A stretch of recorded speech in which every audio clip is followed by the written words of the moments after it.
Frankl's three core values, Frankl's three instrumental values. Okay, remember that? And my pure intervention and ABCD intervention, they're all frameworks. Okay? Each framework provides you many opportunities to work with your clients.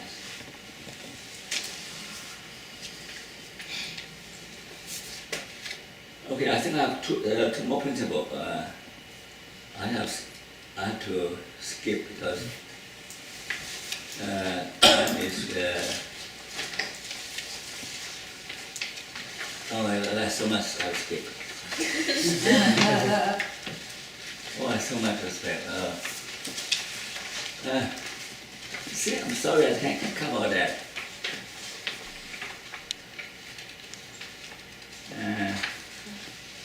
I'm sorry, bye-bye. Bye-bye. Oh, bye-bye. Okay. Now, here are some of the instruments I have developed. The stress appraisal measure. This is the most widely used stress measure in the whole world. It's developed by my graduate student, Apricot, and myself. Apricot was the UP doing Ph.D. and I'm his supervisor, and this is his dissertation. So this is a method that can use to test how people perceive things as. Another thing I developed is a coping schema that I'll tell you later on more about this later on. And the third thing I developed is death acceptance profile. In literature, in old days, all they have is death anxiety, death fear. So I came along and said, wait a minute, not everybody's afraid of death. How about death acceptance? At that time, nobody knew very much about that.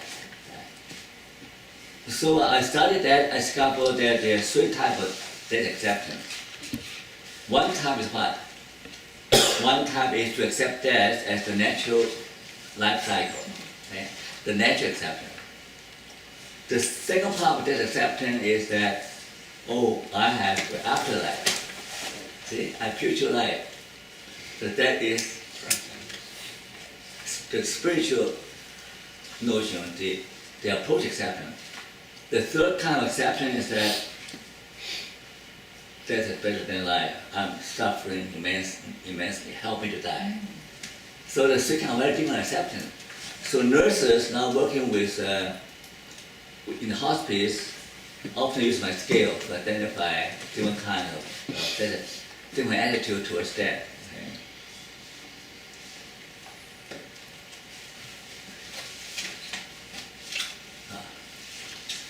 Here now is there's another model, another intervention called due process. Okay.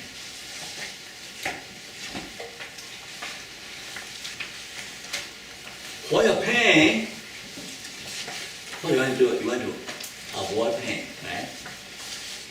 Right? So your motivation is to avoid pain.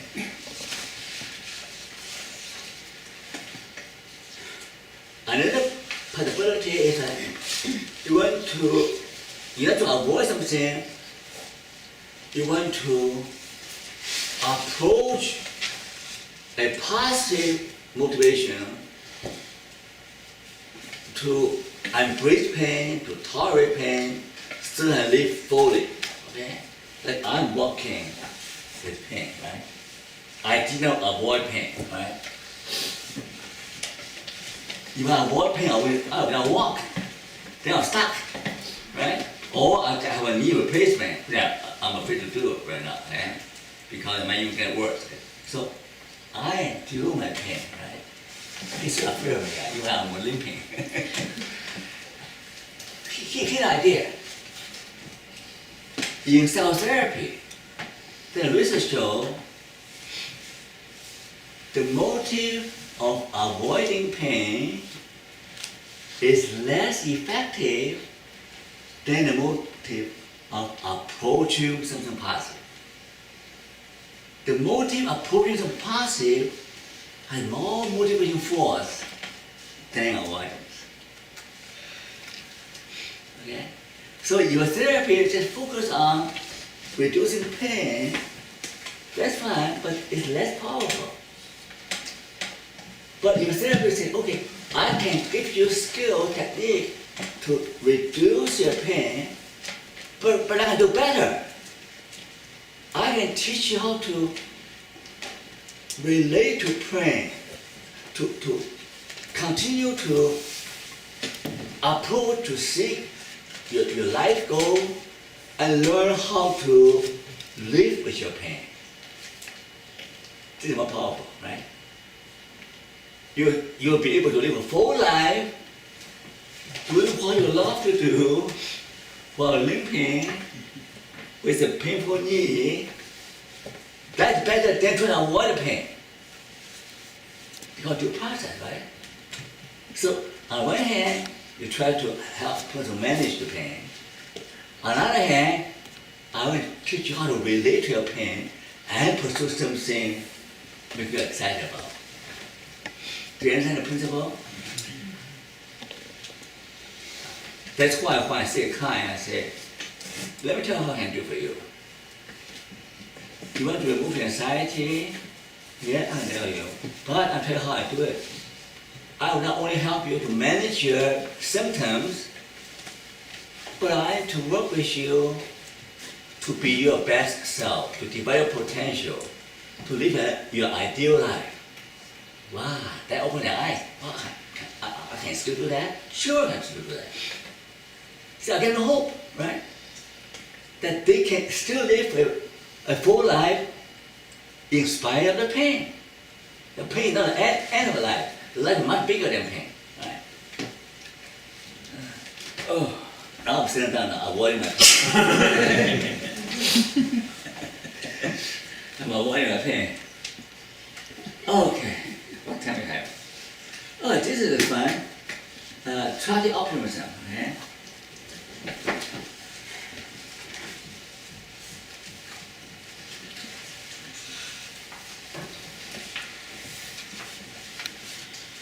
How come it cannot see the bottom? Oh, that's correct. That doesn't matter. At the end of his book, Criminal Question Me, by the way, you showed me that book. Huh? Like, give back to me. This is my treasure. I loaned him the Franklin's book. Okay. Oh, a little later. Okay. Have you read it yet? Have you read it yet? Not all of it. You haven't read it? I was on vacation. Oh. You better buy a copy, okay? So at the end of that little book, there's a chapter called Tragic Optimism. Okay? Tragic Optimism. So that sounds like self-contradiction, right? You're tragic, how you be optimistic? Right? I mean, right? You have trauma, you just experienced trauma. How you remain optimistic? So Frankl's answer is that if you impose the meaning triangle, the attitude, the defining attitude, the experiential, to discover some beauty around you, and creative, doing something you can do with your life, that will help to overcome the trauma. Okay? The meaning triangle. Try that. Okay? So I go one step further. I say, well, what are the components that help people? I think I develop skill and do a lot of research. So I'm saying that there are five elements to help you try optimism. One is accepting the worst. Doesn't matter accepting the worst. The second is affirming that life has intrinsic value. That's earlier back, remember yesterday. The second tenet of lower third, or the third tenet is affirming that life has meaning, right? That's how bad life is. Life still has meaning. Life still has value. I refuse to deny that. That's my turning point. The bad situation, But love is stronger than death. Meaning is stronger than death. Meaning is stronger than tragedy. Then how bad is nothing is as bad as shuffling the set pole every day. Not as bad as living in Nazi concentration camp. In those situations, I can say, I believe in life. I believe in the value of life. I believe in intrinsic dignity of human being. Because I'm made in the image of God. Because Buddha nature was in me. This is a belief, right? This is a positive belief which has adaptive function. It can help you to cope with adversity much better. The third element is, again, all self-transcendence. I want to help people in the same boat. In fact, I want to help people who are in worse situation than I am. Wow. In a concentration camp, Frankl saw prisoners who shared their own breadcrumb with people who are dying. They're able to endure their own hunger to relieve the pain of someone who needs more. If you think that way, you'll be happier. Not me. There are people who suffer worse fate than you are. There are people who suffer more pain than you have. Not poor me. Yeah. The third one, have faith. Faith, hope, love. Let's say, remember that? The three things: faith, hope, love, right? Faith. Love other people and hope. You are able to maintain your faith, hope, and love. You can face any situation. The last thing is the virtue that the mother of all virtue. You got to have the guts to stand up. You are a coward, then nobody can do anything for you. Anything worth doing is worth fighting for. Anything worth doing is worth dying for.